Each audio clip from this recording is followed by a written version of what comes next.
Question है हमारे सामने इकोनॉमी सेक्शन से रिलेटेड कि टोटल फर्टिलिटी रेट क्या होता है इकोनॉमी में। तो देखो है तो क्वेश्चन इजी, लेकिन ऑप्शंस ऐसे हो जाते हैं, यूपीएससी के प्रीवियस ईयर पेपर में पूछा गया, तो आपके ऑप्शन की वजह से कहीं आंसर गलत ना हो जाए। हम समझते हैं टोटल फर्टिलिटी रेट इकोनॉमी में क्या होता है।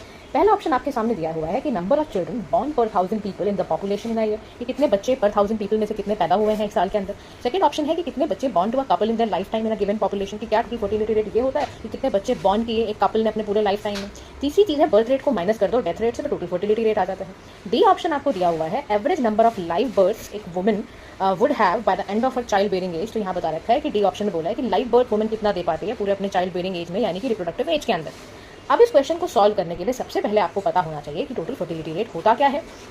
तो इकोनॉमी के अंदर टोटल फर्टिलिटी रेट का मतलब है कि एवरेज नंबर ऑफ वुमेन जो लाइव बर्थ में अपने पूरे रिप्रोडक्टिव एज के अंदर, चाइल्ड बेयरिंग एज के अंदर कितने बच्चों को जन्म दे सकती है, उसको टोटल फर्टिलिटी रेट कहा जाता है। अब ये मैट्रिक्स निकालना गाइस इसलिए जरूरी है, तो हम टोटल फर्टिलिटी रेट को निकालते हैं क्योंकि ये हमें बताता है कि वुमेन का पोटेंशियल नंबर ऑफ चिल्ड्रन को वो अपने पूरे लाइफ टाइम में कितना बियर कर सकती है, यानी उसकी करंट एज से उसकी स्पेसिफिक फर्टिलिटी रेट कितना चल रहा है।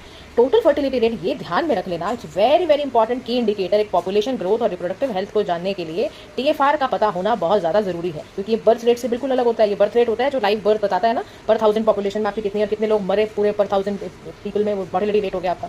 ऐसे ही रिप्लेसमेंट चाइल्ड फर्टिलिटी रेट होता है, उसका मतलब है children needed per woman to maintain a stable population, यानी कितने वुमेन में कितना बच्चों को पैदा करे जिससे पॉपुलेशन स्टेबल हो जाए। लेकिन सबसे बड़ा इंडिकेटर किसी भी पॉपुलेशन की ग्रोथ में या रिप्रोडक्टिव हेल्थ में वो क्या होता है, टोटल फर्टिलिटी रेट होता है। तो याद रखना, average number of children women end of their reproductive period कितने निकाल सकती है, उसी को आपको क्या कहा जाता है, टोटल फर्टिलिटी रेट कहा जाता है। अगर ध्यान रखो इसका फॉर्मूला आ जाए तो number of women upon number of birth in 2000 करके निकाला जा सकता है। और भारत में देखा जा रहा है कि 1.04 बाय 2100 तक कह रहे हैं जी, जो टोटल फर्टिलिटी रेट है वो गिरता ही चला जाएगा।